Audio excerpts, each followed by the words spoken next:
Pada kesempatan kali ini, saya akan membahas tentang suhu dan kalor. Sebelumnya, perkenalkan, nama saya Arif Billah Al-Ghifari dari kelas 11F dan kelompok 1. Sebelum membahas kalor, kita perlu memahami terlebih dahulu apa yang dimaksud dengan suhu. Suhu adalah besaran fisika yang menyatakan tingkat panas atau dinginnya suatu benda. Suhu juga menunjukkan keadaan termal suatu benda dan berkaitan dengan energi kinetik rata-rata partikel-partikel penyusunnya. Semakin tinggi suhu suatu benda, semakin cepat gerak partikel-partikel di dalam benda tersebut. Sebaliknya, semakin rendah suhunya, semakin lambat gerak partikel-partikelnya. Dengan memahami suhu, kita dapat mengetahui bagaimana kalor berpindah dan memengaruhi suatu benda. Selanjutnya ada ciri suhu dan satuan suhu. Setelah mengetahui pengertian suhu, selanjutnya kita akan membahas ciri-ciri dan satuan suhu. Suhu memiliki beberapa ciri-ciri, yaitu menunjukkan derajat panas atau dinginnya suatu benda, dapat diukur menggunakan termometer, memiliki satuan tertentu, dan menentukan arah perpindahan kalor. Terdapat beberapa skala suhu yang umum digunakan, yaitu Celsius, Fahrenheit, Reaumur, dan Kelvin. Di Indonesia, skala yang paling sering digunakan adalah Celsius, sedangkan Kelvin sebagai satuan suhu dalam sistem internasional atau SI. Dengan adanya berbagai skala tersebut, suhu dapat dinyatakan dan diukur secara lebih akurat sesuai kebutuhan.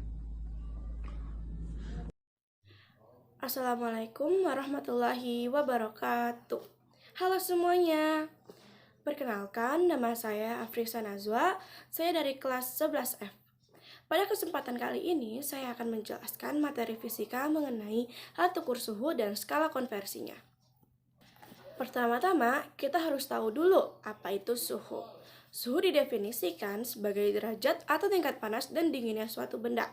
Semakin tinggi suhu suatu benda, maka benda tersebut akan semakin panas, dan sebaliknya.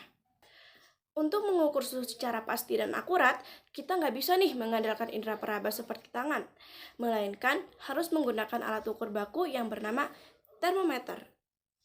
Termometer ini bekerja dengan memanfaatkan sifat termometrik zat, yaitu perubahan sifat fisik suatu benda akibat pengaruh perubahan suhu. Di kehidupan sehari-hari, ada 3 jenis termometer umum yang sering kita gunakan. Apa aja sih? Yang pertama, ada termometer zat cair. Mekanismenya menggunakan cairan raksa atau alkohol di dalam tabung kaca kapiler.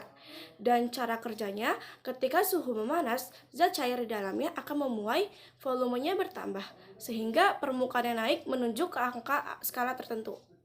Yang kedua, ada termometer digital.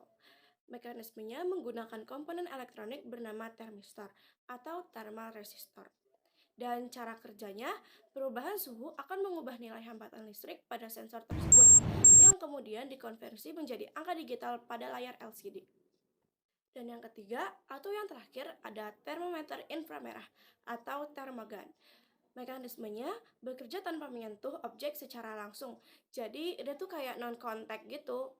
Nah, cara kerjanya yaitu alat ini menangkap radiasi sinar inframerah yang dipancarkan oleh permukaan benda atau kulit manusia, lalu mengubahnya menjadi informasi suhu. Nah, selanjutnya, di dunia ini ada 4 skala suhu yang terkenal. Yang pertama ada Celsius, satuannya C, Reaumur, satuannya R, Fahrenheit, satuannya F, dan Kelvin, satuannya K, sebagai satuan internasional. Mereka punya titik beku dan titik tidih yang beda-beda.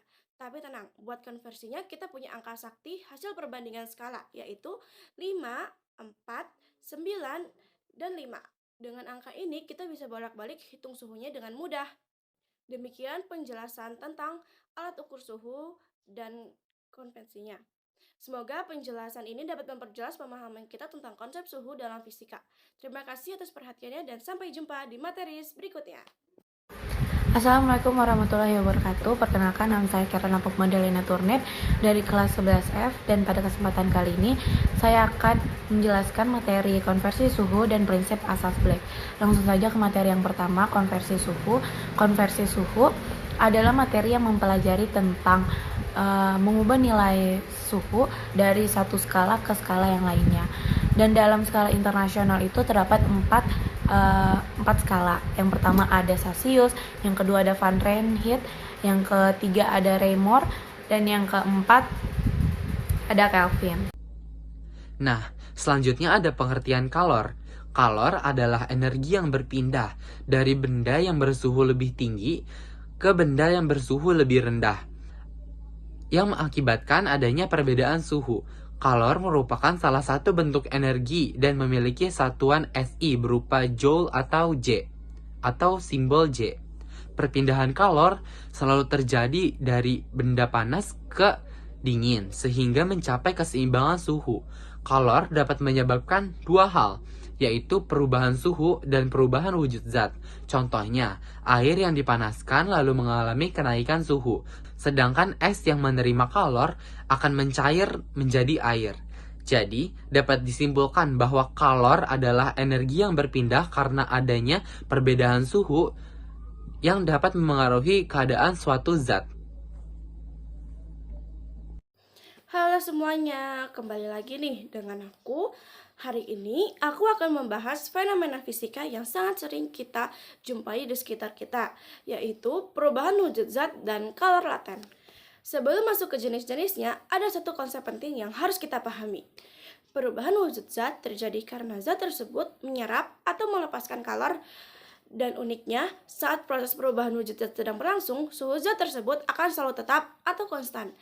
Energi panas yang masuk atau keluar tidak digunakan untuk menaikkan suhu, melainkan fokus digunakan untuk meregangkan atau merapatkan ikatan antar partikel zat. Secara garis besar, proses perubahan wujud zat dibagi menjadi dua kelompok berdasarkan interaksinya dengan kalor. Yang pertama, proses yang menyerap kalor atau yang membutuhkan panas. Pada proses ini, zat menerima energi panas dari lingkungan agar partikelnya bisa bergerak lebih bebas. Nah, proses ini dibagi menjadi tiga.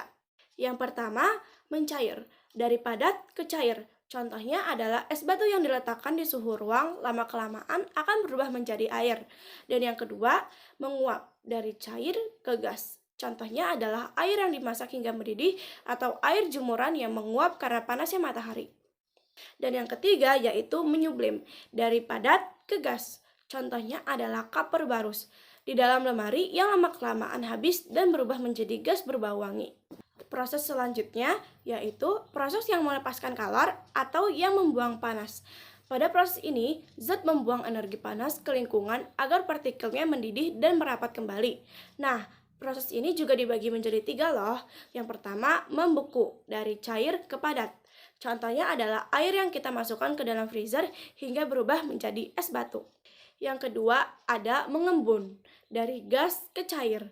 Contohnya adalah munculnya titik-titik air di bagian luar gas yang berisi air es atau embun di pagi hari. Dan yang ketiga atau yang terakhir yaitu mengkristal atau deposition. Dari gas ke padat. Contohnya adalah proses terbentuknya salju di awan atau terbentuknya jelaga hitam di pipa pembuangan knalpot. Lalu, bagaimana kita menghitung berapa banyak kalor yang dibutuhkan atau dilepaskan saat zat berubah wujud? Disinilah kita menggunakan konsep kalor laten. Kalor laten adalah banyaknya kalor yang diserap atau dilepaskan oleh suatu satuan massa zat untuk mengubah wujudnya pada suhu yang konstan. Nah, rumusnya yaitu Q sama dengan M dikali L. Q itu kalor yang diserap atau dilepaskan, satuannya ada joule atau kalori. Dan M yaitu massa zat, satuannya ada kilo atau gram. Dan L adalah kalor laten zat, satuannya joule atau kilo atau kal atau gram. Nah, catatan penting, nilai L ini bisa berubah nama tergantung prosesnya. Kalau prosesnya mencair atau membeku disebut kalor lebur. Jika prosesnya menguap atau mengembun disebut kalor uap. Sehingga rumusnya bisa ditulis menjadi Q sama dengan M dikali U. Kesimpulannya, perubahan wujud zat adalah bukti nyata bagaimana kalori atau energi panas bekerja memengaruhi ikatan partikel di sekitar kita, baik dengan cara diserap maupun dilepaskan tanpa mengubah suhunya saat proses itu terjadi. Sekian penjelasan dari saya mengenai perubahan wujud zat dan kalor laten. Semoga video ini membantu kalian memahami materi ini dengan lebih mudah. Terima kasih dan sampai jumpa di materi berikutnya. Oke, di sini saya akan menjelaskan pengertian perpindahan kalor. Nah, jadi perpindahan kalor itu sendiri adalah proses perpindahan energi panas dari benda yang bersuhunya lebih tinggi ke benda yang bersuhunya lebih rendah, yang terjadi secara alami untuk mencapai keseimbangan termal. Contohnya itu ada seperti perpindahan kalor pada es batu yang dicairkan dalam sebuah panci yang dipanaskan di atas kompor. Nah, panas dari api kompor ini menimbulkan perpindahan kalor ke es batu, sehingga es batu ini kemudian mencair menjadi air.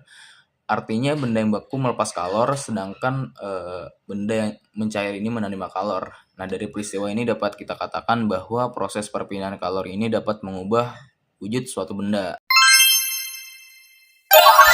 Apa itu konduksi? Konduksi adalah perpindahan kalor melalui suatu zat tanpa disertai perpindahan zat tersebut. Konduksi umumnya terjadi pada benda padat, terutama logam. Cara kerja konduksi adalah saat suatu bagian benda dipanaskan, partikel-partikel pada bagian tersebut bergetar lebih cepat. Getaran ini diteruskan ke partikel lain, sehingga panas menyebar ke seluruh benda. Berikut adalah contohnya, yaitu sendok yang dipanaskan dengan lilin menyala, yang dimana saat ujung sendok dipanaskan oleh lilin, panas merambat ke seluruh bagian sendok. Akibatnya, lem pada kepingan meleleh, sehingga kepingan satu persatu akan jatuh seperti di video. Selanjutnya ada klasifikasi benda berdasarkan konduktivitas, yang dimana berdasarkan kemampuannya menghantarkan panas, benda dibagi menjadi dua, yaitu yang pertama konduktor, benda yang mudah menghantarkan panas kayak besi, aluminium, tembaga, dan baja. Dan kedua ada isolator, yaitu benda yang sulit menghantarkan panas kayak kayu, plastik, kain wol, dan udara. Selanjutnya adalah rumus dari konduksi. Rumusnya adalah Q per T sama dengan Ka segitiga T per L, yang dimana Q adalah kalor, satuan adalah joule atau K, dan T adalah waktu, satuannya second, dan K sama dengan konduktivitas termal, satuannya adalah watt per meter derajat Kelvin atau watt per meter derajat Celcius, dan A adalah luas penampang, satuannya meter kuadrat, dan segitiga T adalah perbedaan suhu, satuannya adalah Kelvin atau Celcius, dan L adalah panjang benda, satuannya adalah meter. Yuk kita lanjut ke contoh soal. Nah, di sini adalah salah satu contoh soalnya. Dari soal diketahui adalah A, yaitu luas permukaan sama dengan 50 cm kuadrat. Ini kita ubah ya teman-teman, karena satuannya itu adalah meter kuadrat. Jadi 5 kali 10 pangkat min 3 meter kuadrat. Dan L adalah panjang batang. Yang ini panjangnya adalah 200 cm. Karena panjang batang adalah satuannya meter, maka ini kita ubah ya teman-teman jadi 2. Dan segitiga T yaitu adalah 225 yang ini, dan ini, jadi ini dikurang jadi 200 Celcius. Dan K yaitu konduktivitas termal yang ini, dan T adalah waktu yang ini. Karena satuan adalah second, jadi 5 menit ini diubah jadi 300 detik ya teman-teman. Dan yang ditanya itu apa? Yang ditanya adalah jumlah kalor atau Q. Maka kita masuk ke rumusnya. Rumusnya adalah Q per T sama dengan Ka segitiga T per L. Nah, kita masukin deh angka-angkanya yang diketahui. Di Q kan nggak diketahui ya teman-teman, kita tulis lagi. Q nantinya itu 300 sama dengan K nya itu adalah 0,4 dan A nya itu adalah 5 kali 10 pangkat min 3, dan segitiga T nya adalah 200. Maka di sini kita tambahkan panjang batangnya yaitu 2. Nah, dari sini ini kan 200 sama 2 bisa dicoret ya teman-teman. Jadi di sini adalah 100. 0,4 dikali 5 kan 2. Nah, 2 dikali 100 sama dengan 200. Nah, terus ininya ngikut 10 min 3.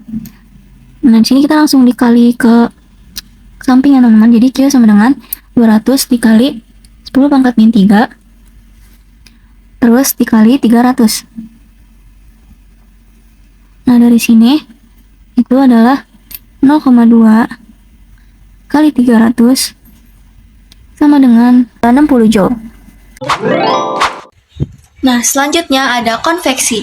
Apa itu konveksi? Konveksi adalah perpindahan kalor dan disertai perpindahan zat perantaranya.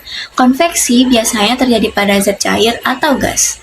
Nah, cara kerja dari konveksi yaitu adalah ketika air atau udara dipanaskan, massa jenisnya menjadi lebih kecil sehingga bergerak naik. Sementara itu, bagian yang lebih dingin akan turun menggantikannya. Pergerakan ini disebut arus konveksi dan menyebabkan panas menyebar.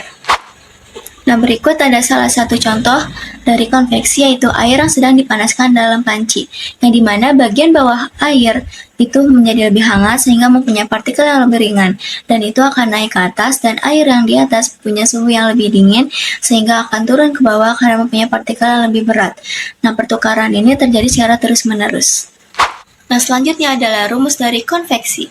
Rumusnya adalah Q per T sama dengan HA segi 3T, yang dimana Q per T adalah laju kalor, satuannya Joule per second, dan H adalah koefisien konveksi termal, satuannya adalah Watt per meter kuadrat Kelvin, dan A adalah luas penampang rambatan kalor, yaitu satuannya adalah meter persegi, dan segi 3T adalah perbedaan suhu dua permukaan. Nah, sekarang ayo kita lanjut ke contoh soal. Nah, di sini ada salah satu contoh soal dari konveksi, yaitu yang pertama diketahui adalah A, yaitu adalah luas penampang. Di soal diketahui adalah 100 cm persegi. Nah, ini kita ubah ya teman-teman, karena luas penampang itu satuannya adalah meter persegi. Jadi adalah 10 pangkatnya 2 meter persegi. Nah, segi 3T yaitu perubahan suhu dari yang 80 dikurang 30, jadi adalah 50 derajat Celcius. Jadi pokoknya kalau perubahan suhu itu pasti yang besar dikurang yang kecil. Nah, selanjutnya ada Q per T atau laju perpindahan kalornya, yaitu adalah 1 J per S, Joule per second. Nah, yang ditanya apa? Yang ditanya adalah H, koefisien konveksi, yaitu H. Nah, maka kita masuk ke rumusnya, yaitu Q per T sama dengan H terus A segi 3T. Nah, ini rumus dari konveksi teman-teman. Nah, kita masukin yang diketahui. Q per T-nya berapa? 1. Terus hanya kan belum diketahui ya, ditulis lagi. Terus A-nya yaitu 10 pangkat min 2. Nah, segi 3T-nya berapa? 50. Ini tuh dikali ya teman-teman, jadi hasilnya adalah 0,5. Jadi H dikali 0,5 sama dengan, ini tetap ya teman-teman, tulis 1. Terus jadi hanya adalah, ini pindah ya teman-teman, jadi H sama dengan 1 ini dibagi sama 0,5, hasilnya adalah 2. Nah, untuk satuannya H yaitu adalah Watt per meter persegi derajat Celcius atau Watt per meter persegi derajat Kelvin. Itu sama aja teman-teman, jadi karena kan delta T ya, jadi sama aja mau pakai yang mana. Di sini aku pakai per meter persegi derajat Kelvin. Nah, selanjutnya ada prinsip asas Black. Di prinsip asas Black ini dinyatakan kalau misalnya jumlah kalor yang dilepaskan sama benda bersuhu tinggi ini tuh sama aja kayak jumlah kalor yang diserap oleh benda bersuhu rendah pas kedua benda itu dicampur atau bersentuhan, itu tuh mereka mencapai keseimbangan termal atau dalam bahasa sederhananya suhu yang sama. Nah, di sini ada penerapan suhu dan kalor dalam kehidupan sehari-hari. Nah, yang pertama itu ada memasak makanan.